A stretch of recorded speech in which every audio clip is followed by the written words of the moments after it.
Welcome to Samba Samba. Enjoy the video.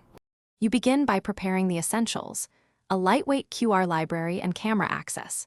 First, install jsQR or Zing with npm, then request the camera using Navigator. Media devices. Get user media, video, true. Once granted, stream the media stream into a video element and create a hidden canvas to capture frames. You do this because the library needs raw image data. The canvas provides pixel arrays. Make sure the video is auto-playing and sized to the resolution you want for scanning accuracy.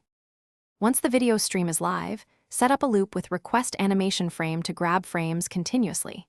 Each loop, draw image, video, 0, 0, width, height, onto the canvas and then call CTX. Get image data, 0, 0, width, height, to obtain pixels. Now feed that image data to jsQR or Zing's decode method. The library analyzes luminance and patterns to detect the finder patterns and extract payload.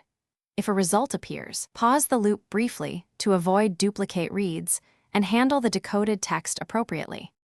To finish, handle a successful decode by stopping the media stream tracks, presenting the payload to the user, and performing any action like sending data to a server. Make sure to clean up resources so the camera isn't held open. If nothing decodes, check common issues: permission denied, low light conditions, or too small video resolution. Improve lighting, request a higher resolution, or offer a manual image upload. One key troubleshooting tip: if scans fail repeatedly, resize the canvas up or down and retry. Thanks for watching. Consider subscribing if we helped you.